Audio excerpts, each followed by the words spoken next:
ओम शांति। आज है 4 मई 2024 की बाबा की साकार मुरली। ओम शांति। बाप दादा, मीठे बच्चे, बाप जो सुनाते हैं वो तुम्हारे दिल पर छप जाना चाहिए। तुम यहाँ आए हो सूर्यवंशी घराने में उच्च पद पाने, तो धारणा भी करनी है। प्रश्न: सदा रिफ्रेश रहने का साधन क्या है? जैसे गर्मी में पंखे चलते हैं तो रिफ़्रेश कर देते हैं, ऐसे सदा स्वदर्शन चक्र फिराते रहो तो रिफ़्रेश रहेंगे। बच्चे पूछते हैं, स्वदर्शन चक्रधारी बनने में कितना समय लगता है? बाबा कहते, बच्चे 1 सेकंड। तुम बच्चों को स्वदर्शन चक्रधारी ज़रूर बनना है, क्योंकि तुम ही चक्रवर्ती राजा बनेंगे। स्वदर्शन चक्र फिराने वाले सूर्यवंशी बनते हैं। ओम शांति। पंखे भी फिरते हैं, सबको रिफ़्रेश करते हैं। तुम भी स्वदर्शन चक्रधारी बन बैठते हो तो बहुत रिफ़्रेश होते हो। स्वदर्शन चक्रधारी का अर्थ कोई नहीं जानते तो उनको समझाना चाहिए। श्री कृष्ण को भी चक्र दिखाते हैं, लक्ष्मी नारायण कंबाइन को भी देते हैं, अकेले को भी देते हैं। बात तो सहज है। स्वदर्शन चक्रधारी बनने से फिर तुम बनते हो विष्णुवंशी। देवताओं को विष्णुवंशी ही कहेंगे। विष्णुवंशी बनने के लिए पहले तो शिववंशी बनना पड़े, फिर बाबा बैठ सूर्यवंशी बनाते हैं। स्वदर्शन चक्रधारी विष्णुवंशी बनने में 1 सेकंड लगता है। बनाने वाला है शिव बाबा। शिव बाबा विष्णुवंशी बनाते हैं और कोई बना ना सके। प्रदर्शनी में तुम समझाते हो, तुम्हारी एम ऑब्जेक्ट है। बोलो, ये बहुत बड़ी यूनिवर्सिटी है, इसको कहा जाता है रूहानी स्पिरिचुअल यूनिवर्सिटी। एम ऑब्जेक्ट इस चित्र में है। बच्चों को ये बुद्धि में रखना चाहिए। कैसे लिखें जो बच्चों को समझाने में 1 सेकंड लगे। बाबा समझाते हैं, मीठे मीठे बच्चे, भारत में तुम आज से 5000 वर्ष पहले सूर्यवंशी देवी देवता थे। बच्चों को अब बुद्धि में आया है। शिव बाबा बच्चों को कहते हैं, हे बच्चों, तुम सतयुग में सूर्यवंशी थे। शिव बाबा आया है सूर्यवंशी घराना स्थापन करने। बरोबर भारत स्वर्ग था, यही पूज्य थे, पुजारी कोई भी नहीं था, पूजा की कोई सामग्री नहीं थी। इन शास्त्रों में ही पूजा की रस्म रिवाज आदि लिखी हुई है, ये है सामग्री। तो बेहद का बाप शिव बाबा बैठकर समझाते हैं, वो है ज्ञान का सागर, मनुष्य सृष्टि का बीज रूप। उनको वृक्षपति अर्थात बृहस्पति भी कहते हैं। बृहस्पति की दशा ऊंचे से ऊंची होती है। वृक्षपति तुमको समझा रहे हैं, तुम पूज्य देवी देवता थे, फिर पुजारी बने हो। जो देवताएं निर्विकारी थे वो कहाँ गए?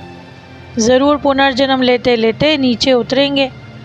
तो एक एक अक्षर नोट करना चाहिए, दिल पर या कागज़ पर। ये कौन समझाते हैं? शिव बाबा। वही स्वर्ग रचते हैं। शिव बाबा ही बच्चों को वर्षा देते हैं स्वर्ग का। बाप बिगर और कोई दे नहीं सकता।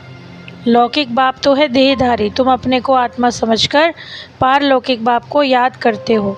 मीठे मीठे बाबा, तो बाबा रिस्पॉन्स करते हैं, हे बच्चों, तो बेहद का बाप हो गया ना। ये है रावण का राज्य। हर वर्ष रावण को जलाते हैं, फिर भी मरता नहीं। 12 मास के बाद फिर रावण को जलाएंगे। गोया सिद्ध करके दिखलाते हैं कि हम रावण संप्रदाय के हैं। रावण अर्थात 5 विकारों का राज्य कायम है। सतयुग में सभी श्रेष्ठाचारी थे। अभी तो कलयुगी पुरानी भ्रष्टाचारी दुनिया है। ये चक्र फिरता रहता है। बाप तो कहते हैं, हे दुख हरता सुख करता। बाबा को हम बुलाते हैं ना। अब सुख कहाँ है? सतयुग में। दुख कहीं और है। दुख तो कलयुग में है ही। दुख हरता सुख करता शिव बाबा है, वो वर्षा देते ही हैं सुख का। सतयुग को सुखधाम कहा जाता है, वहाँ दुख का नाम नहीं। श्रेष्ठाचारी कौन बनावे? यहाँ तो एक भी श्रेष्ठाचारी नहीं। बाप आकर पत्थर बुद्धि से पारस बुद्धि बनाते हैं। कहा जाता है, संग तारे कुसंग बोरे। सत बाप के सिवाय बाकी दुनिया में है ही कुसंग। बाप कहते हैं मैं संपूर्ण निर्विकारी बनकर जाता हूँ। फिर संपूर्ण विकारी कौन बनाते हैं? कहते हैं हम क्या जाने, अरे निर्विकारी कौन बनाते हैं? मतलब जब बाबा चले जाते हैं तो हमको संपूर्ण निर्विकारी बनाकर जाते हैं। ज़रूर बाप ही बना के जाते हैं। विकारी कौन बनाते हैं ये किसी को पता नहीं। बाप बैठ समझाते हैं मनुष्य तो कुछ भी नहीं जानते। रावण राज्य है ना, कोई का बाप मर जाता है, पूछो कहाँ गया, कहेंगे स्वर्गवासी हुआ। अच्छा तो इसका मतलब नरक में था ना, तुम भी नरकवासी ठहरे ना। कितना सहज है समझाने की बात।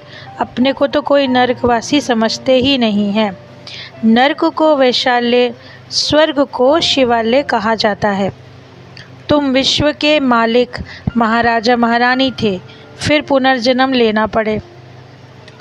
पुनर्जन्म सबसे जास्ती तुमने लिया है। इनके लिए ही गायन है, आत्माएं परमात्मा अलग रहे बहुकाल। तुमको याद है तुम पहले आदि सनातन देवी देवता धर्म वाले ही आए, फिर 84 जन्म लेकर पतित बने हो। अब फिर पावन बनना है। पुकारते भी है ना पतित पावन आओ, तो सर्टिफिकेट देते हैं। एक ही सतगुरु सुप्रीम आकर पावन बनाते हैं। खुद कहते हैं इसमें बैठकर मैं तुमको पावन बनाता हूँ। बाकी 84 लाख योनियाँ आदि हैं नहीं, 84 जन्म हैं। तुम जानते हो हम श्रीमत पर श्रेष्ठ बन रहे हैं। श्री श्री शिव बाबा की मत पर ही श्री लक्ष्मी नारायण या देवी देवताएं बनते हैं।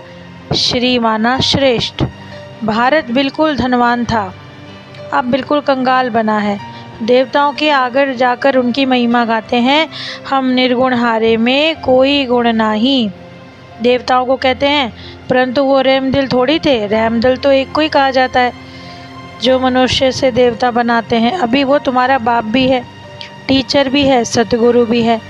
गारंटी करते हैं मेरे को याद करने से तुम्हारे जन्म जन्मांतर के पाप भस्म होंगे, साथ ले जाऊंगा। बाप कहते हैं पतित पावन बनाते हैं, मैं पतित रावण बनाते हैं, मैं पावन बनाता हूँ। कमाल है। ये तो बाप की ज्ञान की अथॉरिटी है, जो मनुष्य ज्ञान की अथॉरिटी और कोई हो नहीं सकता। ज्ञान का सागर मुझे ही कहते हो, अलमाइटी अथॉरिटी, ये बाप की महिमा है। तुम बाप को याद करते हो, जो बाप से ताकत लेते हो, जिससे विश्व के मालिक बन जाते हो। तुम समझते हो कि हमारे में बहुत ताकत थी, निर्विकारी थे, सारे विश्व पर अकेले राज्य करते थे। अलमाइटी कहेंगे ना। अभी तुमको भगवान मिला है। भगवान उवाच मैं तुमको राजयोग सिखलाता हूँ, भक्ति का फल देने आया हूँ। गाते भी हैं भगवान किसी न किसी रूप में आ जाएंगे। फिर बाप दादा का याद प्यार है। मीठे मीठे सिखिलते बच्चे बाप दादा प्रति याद प्यार और गुड मॉर्निंग। रूहानी बच्चों की रूहानी बाप को नमस्ते, शुक्रिया। प्राण प्यारे बाबा, आपका दिल से पद्मा पदम शुक्रिया। धारणा के लिए मुख्य सार, एक बाप के संग से स्वयं को पारस बुद्धि बनाना है, संपूर्ण निर्विकारी बनना है, कुसंग से दूर रहना है, सदा इसी खुशी में रहना है कि हम स्वदर्शन चक्रधारी सो नई दुनिया के मालिक चक्रवर्ती बनते हैं। शिव बाबा आए ये हमें ज्ञान सूर्यवंशी बनाने, हमारा लक्ष्य ही ये है। वरदान है, विघ्नों को मनोरंजन का खेल समझ पार करने वाले निर्विघ्न विजयी भव।